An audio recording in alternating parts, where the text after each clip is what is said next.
Hello friends. आज हम देखेंगे कि डिसीजन ट्री क्या है। सुपरवाइज लर्निंग का third algorithm is an decision tree.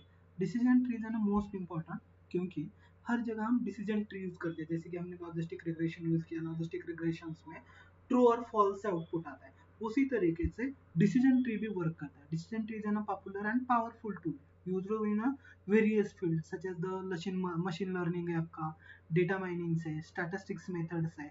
तो उसके लिए हम यूज करते हैं डिसीजन ट्री। अब ये क्यों यूज करना है? That provide the clear and innovative ways to the making the decision based on the data, data modelling के ऊपर, या फिर जो भी उसका रिलेशंस है वो रिलेशन सबको इजीली वर्क होता है, इंडिविजुअल इनोवेटिव यार, क्लियर, प्रॉपरली क्लियर है, और जो कि एक्यूरेसी चाहिए वो एक्यूरेसी में हमें डिसीजन ट्री के जरिए मिलते हैं। अब इसको वर्क कैसे करना है या फिर उसको यूज क्यों करना है, यूज कैसे होता है? तो decision tree is a flow chart like a structure used to making the decisions, predictions. It consists of the nodes representing the decisions or the test on the attribute. ये decision tree है। Decision tree work कैसे करता है? तो nodes के ऊपर work करता है। कौन से नोड्स के ऊपर वर्क करता है? कि जो भी हमारा डेटा है, डेटा के ऊपर जो नोड्स वर्क करने वाले हैं या फिर जो डिसीजंस वर्क होने वाले हैं, उसी डिसीजंस के ऊपर हम वर्क करते हैं डेटा का, या फिर डिसीजन ट्री वर्क किए जाते हैं। मीन्स जो भी नोड वर्क करेगा, जैसे ट्रू है तो ट्रू के पास साथ जाएगा, वर्क फॉल्स है तो फॉल्स के साथ जाएगा। तो डिसीजन ट्री है ना, स्ट्रक्चर बेस्ड है, एक स्ट्रक्चर है, उस स्ट्रक्चर के हिसाब से वर्क करता है डिसीजंस लेने के लिए या फिर प्रोडक्शंस देने के लिए वर्क करता है। तो स्ट्रक्चर कैसे होता है? तो रूट होता है, रूट नोड बोला जाता है, इंटरनल नोड्स बोला जाता है, ब्रांचेस क्या है और लीफ नोड क्या है, ये इसका स्ट्रक्चर है। रूट नोड मीन्स ना बेस क्या है उसका, उसके हम बेस भी बोल सकते हैं। इज ना represent the entire data set और the initial decision of the mode. उसको एंटायर डेटा सेट को जो रिप्रेजेंट करता है उसको बोला जाता है root node. Internal node means sub node represent the decision to और टेस्ट एट्रीब्यूट, टेस्ट एट्रीब्यूट के ऊपर या फिर डिसीजंस के ऊपर जो रिप्रेजेंट करता है उसको बोला जाता है इंटरनल नोड, या फिर उसको ब्रांचेस भी बोला जा सकता है। ब्रांचेस मीन्स क्या? Represent the outcome of the decisions. आपका आउटकम क्या आ रहा है उस डिसीजंस के ऊपर, उसको बोला जाता है ब्रांचेस। नेक्स्ट आता है leaf node. Leaf node represent the final decision और प्रोडक्शन। आपका फाइनल डिसीजन क्या है, आपके प्रोडक्शन क्या है, उसके ऊपर वर्क करने के लिए यूज किया जाता है leaf node. No further the split occurs at the और दिस नोड। लीफ नोड कोई भी उसके ऊपर अप्लाई नहीं किया जाता। How the decision tree work कैसे करेगा? तो पहला आता है सिलेक्शन द बेस्ट एट्रीब्यूट। आपको पहले तो बेस्ट एट्रीब्यूट को सेलेक्ट करना पड़ता है, मीन्स रूट नोड क्या है उसको सेलेक्ट करके लेना है। बाद में स्प्लिटिंग द डेटा सेट को स्प्लिट करना है बेसिस ऑन द डिसीजन और बेसिस ऑन द प्रोडक्शन और basis on the test, test के बेसिस पे या फिर प्रोडक्शन के बेसिस पे, या फिर आपका जो भी डिसीजंस है उस डिसीजंस के बेसिस पे आपको क्या करना है, उसको डेटा को स्प्लिट करके देना है। Data splitting into the subset based on the selected attribute. जो एट्रीब्यूट आप सेलेक्ट कर रहे हो, मींस टेस्टिंग का एट्रीब्यूट सेलेक्ट कर रहे हो, डिसीजंस का एट्रीब्यूट है या प्रोडक्शंस का, उस एट्रीब्यूट के हिसाब से आपको डेटा को स्प्लिट करना है। बाद में आता है रैपिडिंग द प्रोसेस। प्रोसेस उसको रैपिडली कंटिन्यूअसली वर्क करना है। Process is repeated reversely for the each subset. हर एक सबसेट के लिए रैपिडली वही जो डिसीजन है या फिर जो वही जो प्रोसेस है, उसी प्रोसेस को हमें क्या करना है, बार बार दोहराना है। उसके बाद आता है मैट्रिक्स है for the splitting. Matrix and splitting क्या होता है? G I N impurity. GIN impurity means measuring the likelihood of the incorrect classification of a new instance. New instance का इम्प्योर क्लासिफिकेशन किस तरीके से हो रहा है? It was the randomly classified according to the distribution of the classes in the data set. आपके data set के हिसाब से उसको रैंडमली क्लासिफाइड किस तरीके से हो रहा है? According to the distribution, distribution के हिसाब से हो रहा है, मीन्स डिस्ट्रीब्यूशन में स्ट्रक्चर के हिसाब से हो रहा है या फिर प्रोडक्शन के हिसाब से हो रहा है, किसके हिसाब से आपका क्लासिफिकेशन हो रहा है उसको चेक किया जाता है। तो उसके लिए फॉर्मूला यूज किया जाता है GIN, Gini is equal to 1 minus summation of power n base I minus 1 is equal to probability of power of probability, square of probability। probability का आपको क्या करना है, स्क्वायर मीन्स प्रोडक्शंस का स्क्वायर वहां पे देना है। Okay, is N where PI is N is the probability of an instance being। आपका जो भी probability है उसको instance being, PI is an probability instance being के लिए classified into the particular classes. उसको पर्टिकुलर क्लासेस में क्या करना है, हमें क्लासिफाई करने के लिए यूज किया जाता है। बाद में आता है entropy. Entropy measures the amount of the uncertain or the impurity in the data set। आपके डेटा सेट में impurity क्या है या फिर उसको यूज किस तरीके से किया जाता है उसको बोला जाता है। impurity is equal to minus summation of n divided by I minus 1 of p of I log to the base 2 pi, where pi is the probability of an instance being classified। instance being classified के ऊपर आपको use करना है into the particular class. एक ही particular class के ऊपर आपको अगर यूज करना है तो उसके लिए हम यूज कर सकते हैं। इंफॉर्मेशन गेन, इंफॉर्मेशन जो चाहिए उससे कलेक्ट करना है। रैंडमली एंट्रोपी इज और the gain impurity after a data set is split on the attribute. आपके एट्रीब्यूट के हिसाब से उसको क्या किया जाता है, स्प्लिट किया जाता है। पहला आता है information gain is equal to impurity present parent minus summation of n divided by 1 minus vn of p impurity p d of 1, where di is a data set subset of the data का वो subset है after the splitting by the attribute. आपकी जो भी attribute है attribute को split करने के बाद उसको वर्क किया जाता है। ओके, नेक्स्ट आता है उसके अंदर एडवांटेजेस क्या है, फिर क्यों यूज करना है, उसका एडवांटेजेस और डिसएडवांटेजेस क्या क्या है। पहला एडवांटेज है सिंप्लिसिटी एंड इंटरप्रेटेबिलिटी। सिंपल है और इंटरप्रेटेबल है, means decision tree are easy to understanding and the interpret करने के लिए भी इजी है। मींस क्लासिफिकेशन हम इजी तरीके से कर सकते हैं। Versatility can be used for the both the classification and regression task. हम वर्सैलिटी के ऊपर क्लासिफिकेशन भी कर सकते हैं और रिग्रेशन टास्क भी परफॉर्म कर सकते हैं। No need for the future scaling, scaling की जरूरत नहीं। Decision tree do not require the normalization और the scale of the data. आपके डेटा की स्केल की जरूरत नहीं, नॉर्मलाइजेशन तरीके से वर्क होता है। Handles the non linear relationship, non linear relationship हम इसके अंदर हैंडल कर सकते हैं। Capable of the capturing the non linear relationship, जो कि नॉन लीनियर रिलेशनशिप इसके अंदर अप्लाई कर सकते हैं। उसी तरीके से इसके कुछ डिसएडवांटेजेस भी है। कौन से डिसएडवांटेजेस है, तो ओवरफिटिंग, डेटा ओवरफिट होता है, मींस ओवरराइडिंग डेटा होता है। एक ही सबसेट के ऊपर हम नंबर ऑफ टाइम्स वर्क कर सकते हैं। Decision tree can be easily overfit the training data, especially they if they are the deep with the many nodes. बहुत सारे नोड के अंदर अगर डीप जा रहा है, डीप एग्जीक्यूट वर्क हो रहा है, तो वहां उस टाइम ओवरफिटिंग वर्क होती है। Okay, and instability, instability means small variation in the data can result in the completed different tree being the general decision trees है, उसके ऊपर हम वर्क करते हैं। bias toward the features with the more level के work होता है। features with the more level can be dominates the tree structure। आपके ट्री स्ट्रक्चर में उसको क्या किया जाता है, डोमिनेट वर्क होता है, डोमिनेशन उसके तरीके से किया जाता है। नेक्स्ट आता है उसको एग्जीक्यूट कैसे करना है, या फिर प्योरिंग, डेटा प्योरिंग कैसे होती है, क्योंकि ओवरफिटिंग होती है तो प्योरिंग भी करना पड़ेगा।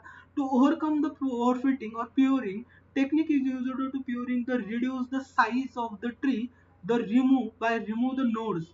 जो भी नोड्स हैं उस नोड्स को हमें क्या करना है, रिमूव करना है। मीन्स अनवांटेड नोड्स या फिर रिपीटली जो नोड्स आ रहे हैं डेटा को ओवरफिट कर रहे हैं, ओवरफिट हो रहे हैं, तो उस डेटा को क्या करना है, मुझे रिड्यूस करना है। तो रिड्यूस करने के लिए प्योरिंग का यूज किया जाता है। प्री प्योरिंग म्हणजे earlier stopping, stop the tree from the growing once it meet certain criterias.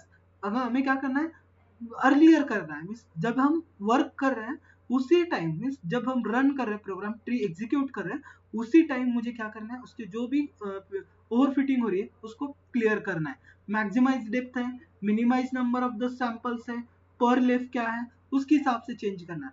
Post प्यूरिंग के अंदर remove the branches from the fully growth, जो कि आपकी फुल्ली ग्रोएबल ब्रांचेस है उसको रिमूव करना है। Tree that do not provide the significant power, tree उसको सिग्निफिकेंट पावर नहीं प्रोवाइड करे तो उसको डिलीट कर देना। मींस अगर नो नो नो एक साइड पे आ रहा है और एस एस एक साइड को आ रहा है, नो ज्यादा हो रहा है, मींस उसके अंदर कोई नो लीफ नोड ही नहीं है, मींस या फिर वो कोई ग्रो ही नहीं कर रहा है आगे, तो उसको हमें क्या करना पड़ेगा, डिलीट करना पड़ेगा। This is called प्योरिंग।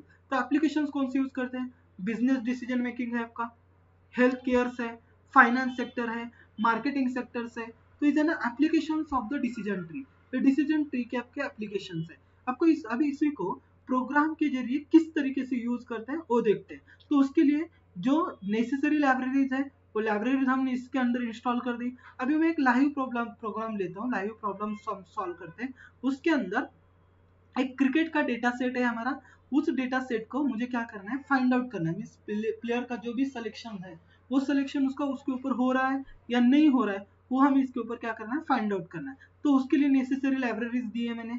लाइब्रेरी के अंदर स्केलर मॉडल है, selection from the test and training splitting के लिए, डिसीजन ट्री क्लासीफायर लिया, एक्यूरेसी स्कोर लिया है उसके ऊपर, और प्लॉट ड्रॉ किया है। प्लॉट जो मुझे चाहिए वो प्लॉट भी मुझे उसके ऊपर ड्रॉ करना है। तो डेटा सेट लिया है मैंने, एज लिमिट डाली है, प्लेयर की जो एज लिमिट है हाईएस्ट इज है ना 35 इज है ना हाईएस्ट लिमिट है, एंड लोएस्ट लिमिट इज है ना 21 इज है ना लोएस्ट लिमिट है मेरी। उसके अंदर जो भी लिमिट्स है उसके हिसाब से बैटिंग एवरेज भी डाल दिया है, हर एक एज लिमिटेड, मुझे 20 मीन्स 25 एज है प्लेयर की, फर्स्ट प्लेयर की, उसका एवरेज है 14 का, विकेट्स टेकन 5 विकेट्स उसने लिए है, स्ट्राइक रेट है उसका 120 का, और is an a captain, yes is an a captain, selected, yes is an a selection है, 30 ईयर का प्लेयर है, 15 इज एन एवरेज है, 10 उसके विकेट्स है, 110 का उसका एवरेज है, is an a captain, no वो कैप्टन नहीं है लेकिन सेलेक्टेड है, यस वो सेलेक्टेड है, बैटिंग एवरेज भी देख लिया। उसी तरीके से 22 एज है 22, 30 का उसका एवरेज है, और उसका विकेट टेकन है क्या, नहीं प्रॉपर बैटिंग्स बोल के ले रहे हैं, उसका एवरेज स्ट्राइक रेट क्या है 130 का स्ट्राइक रेट है, is it an captain, no is not captain, selected, no selected, because of the average के हिसाब से हमने उसको सेलेक्ट नहीं किया।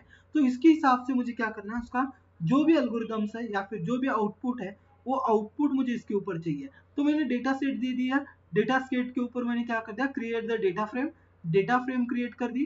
डेटा फ्रेम करने के बाद एक्स एक्सिस पे क्या चाहिए, मुझे एज चाहिए, बैटिंग एवरेज चाहिए, विकेट टेकन्स कितने हैं, स्ट्राइक रेट क्या है, इज इट एनी कैप्टन है क्या नहीं है, वो चेक करना है, इज ए फ्यूचर के लिए।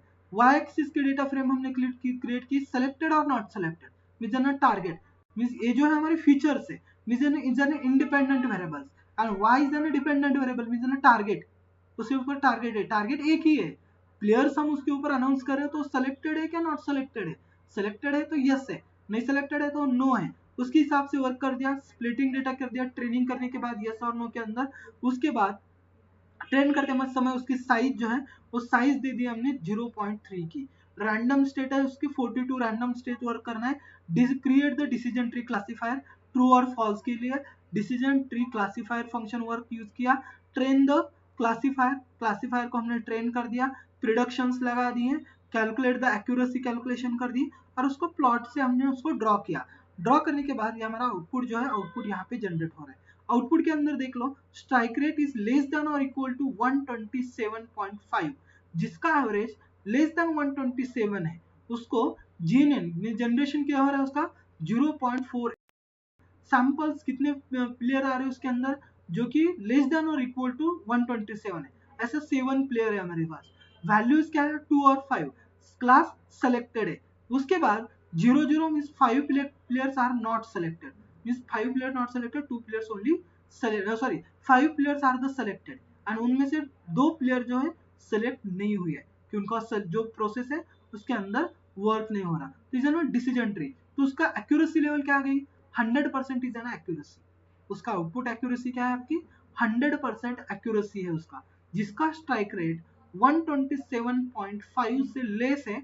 ऐसे मेरे पास 7 प्लेयर है, 7 प्लेयर में से सिर्फ 5 player are the selected and 2 player are the not selected, 2 player जो है वो सेलेक्ट नहीं है। उसी तरीके से और एक एल्गोरिथम हम देखते हैं वर्क करके, इसी तरीके से वर्क करेगा वो भी एल्गोरिथम, इसको रन करते हैं। यहाँ पे क्या करना है, नेसेसरी लाइब्रेरीज वर्क करना है, लोड करा है, आयरिस यूज किया, iris means feature, means special length क्या है, स्पेशल विड्थ क्या है, पार्शियल लेंथ क्या है, पार्शियल विड्थ क्या है, उसके ऊपर वर्क करेगा। आयरिस टारगेट यूज कर दिया, स्प्लिट डेटा कर दिया, स्प्लिट डेटा करने के बाद उसको वर्क करना है, एक्यूरेसी 100% एक्यूरेसी फ्लोटिंग पॉइंट्स में वर्क करनी है मुझे। तो इसको मैं रन कर देता हूँ अभी। वर्क करने के बाद इज ना रैंडम, हर बार आउटपुट चेंज हो जाएगा क्योंकि हर बार प्रोडक्शंस चेंज होते हैं। उसी तरीके से हर बार जो भी आउटपुट है वो आउटपुट चेंज होते आएगा, पहली बार रन करके देखते हैं उसको, सेकंड टाइम भी चेंज हो जाएगा उसके ऊपर, जैसे आप चेंज रन करोगे उसी हिसाब से प्रोडक्शन देना चालू कर देगा। वेट उसको रन करते, यस एक्यूरेसी है ना 100% एक्यूरेसी है, तो इसके हिसाब से मुझे इसको क्या करना है, रन करना है। तो रन कर दिया मैंने इसको, ओके। रन करने के बाद देखो यहाँ पे आ गया पार्शियल लेंथ कितनी है, लेंथ है हमारी लेस देन और equal to 2.45 is an length, then GNN generate हो गया GIN, उसके ऊपर कितना है 0.64, सैंपल्स कितने हैं 105 इज एन सैंपल, तो उसकी वैल्यू क्रिएट करो 105 की 31 37 37 इज एन सैंपल क्रिएट हो गया। उसके हिसाब से classes is an various colour, वराइसा कलर, उसके अंदर पहला हो गया नो, 31 के अंदर सिर्फ 31 का ही है, स्केलेट हो गया। सेकंड हमने 5 ले लिए, GNN इज इक्वल टू 5, 47 को डिवाइड कर दिया उसने, 47 वैल्यूज 74 को डिवाइड कर दिया 37 के अंदर। अभी 37 के दो रोज एग्जीक्यूट होना चालू हो जाएंगे।